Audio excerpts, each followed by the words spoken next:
Selamat pagi Bapak Ibu Saudara yang dikasihi Tuhan.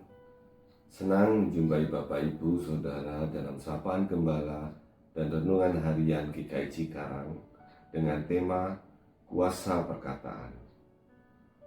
Renungan kali ini diambil dari Amsal pasal 18 ayat 21 yang berbunyi demikian. Hidup dan mati dikuasai lidah. Siapa suka menggunakannya akan memakan buahnya. Bapak Ibu Saudara terkasih dalam Tuhan Yesus, dalam kehidupan sehari-hari, handphone merupakan alat yang hampir digunakan setiap orang untuk berkomunikasi. Di era digital ini, mengetik pesan di WhatsApp atau menulis komentar di media sosial menjadi suatu hal yang biasa. Saat jempol kita mengetik, ada dua tombol penting yang sangat akrab di mata kita. Pertama adalah tombol backspace untuk menghapus dan tombol send atau panah hijau untuk mengirim. Pada saat kita sedang dalam kondisi tidak baik-baik saja, misalnya pada saat kita sedang galau, kecewa, atau bahkan marah, bisa saja secara tidak sadar kita dengan sangat cepat mengetik kalimat-kalimat yang tajam yang bisa menyakitkan lawan bicara kita dalam aplikasi tersebut. Suatu saat saya pernah berada dalam posisi tidak baik-baik saja, di mana saya sudah mengetik panjang lebar. Lalu tiba-tiba dalam hati kecil saya berkata, "Jangan dikirim, hapus saja." Kemudian saya menekan tombol backspace sampai semua ketikan itu hilang. Sesaat setelah itu terjadi, saya merasa lega. Karena jika tulisan itu terlanjur terkirim dan sempat dibaca oleh lawan bicara saya, bisa saja berdampak tidak baik bagi hubungan saya dan lawan bicara saya.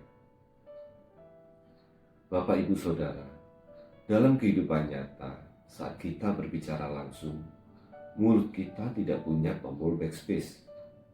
Lidah kita tidak memiliki fitur delete for everyone. Bibir kita tidak memiliki fitur edit pesan. Saat sebuah kata keluar dari bibir kita, kata itu langsung terkirim dan mendarat di hati orang lain. Firman Tuhan dalam Amsal pasal 18 ayat 21, hidup dan mati dikuasai lidah.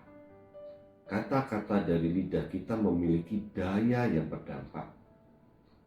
Ucapan kita bisa menjadi obat yang menyembuhkan, tetapi bisa juga menjadi pisau yang mematikan bagi orang lain. Bagaimana kata bisa merusak hidup kita sendiri?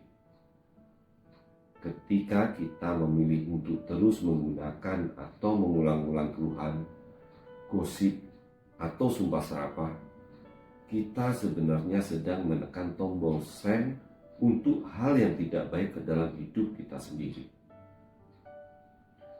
Bagian akhir dari ayat ini mengingatkan sebuah konsekuensi yang akan kita dapatkan. Siapa suka menggunakannya akan memakan buahnya. Sama seperti menanam benih. Apa yang kita tanam, maka buah dari benih itu yang akan kita tuai di kemudian hari. Jika kita sering menyebarkan kritik yang menjatuhkan, suasana hidup kita akan berubah menjadi penuh permusuhan. Ketika keluhan tentang pekerjaan, rumah tangga, dan masa depan menjadi rutinitas harian, tanpa disadari kita sedang menciptakan belenggu keputusasaan bagi diri kita sendiri. Ingatlah, kita adalah orang pertama yang akan menelan dampak dari perkataan kita. Menahan diri untuk tidak asal bicara bukanlah kelemahan, melainkan bukti kekuatan yang besar. Memilih diam saat sedang emosi atau tetap mengucapkan hal baik di tengah masa sulit adalah keputusan terbaik untuk membawa kedamaian dalam hidup. Sebelum hari ini berjalan lebih jauh, mari kita luangkan waktu sejenak untuk memeriksa apa saja yang keluar dari pikiran dan ucapan kita.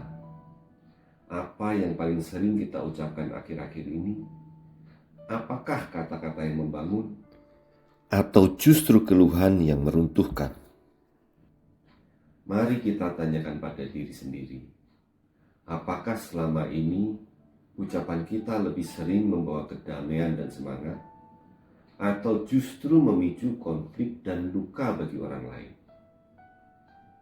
Tuhan tidak pernah meminta kita untuk menjadi orang yang sempurna dalam sekejap. Tetapi Dia rindu kita menjadi orang yang bijak. Mari mulai dari hal kecil. Sebelum bicara, mari luangkan waktu beberapa detik saja di dalam hati kita untuk menyaring pikiran kita sambil berbisik lirik. Apakah kata-kata yang mau saya ucapkan ini benar-benar membawa kebaikan bagi lawan bicara kita? Mari kita berdoa.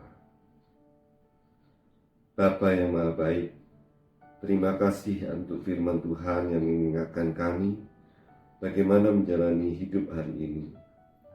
Kami sadar bahwa lidah kami seringkali bertindak lebih cepat daripada hikmat-Mu. Ampuni kami jika perkataan kami pernah melukai sesama atau melemahkan iman kami sendiri. Berjagalah ya Tuhan di pintu bibir kami. Biarlah setiap kata yang keluar dari bibir kami hari ini, baik di dunia nyata maupun di dunia digital, menjadi benih kehidupan yang manis, yang memuliakan nama-Mu dan mendatangkan damai sejahtera. Dalam nama Tuhan Yesus kami berdoa. Amin. Demikian renungan kita hari ini. Semoga firman Tuhan hari ini dapat menyemangati kita untuk melakukan aktivitas kita. Jangan lupa bagikan renungan hari ini kepada saudara-saudari yang lain. Selamat beraktivitas. Tuhan Yesus memberkati.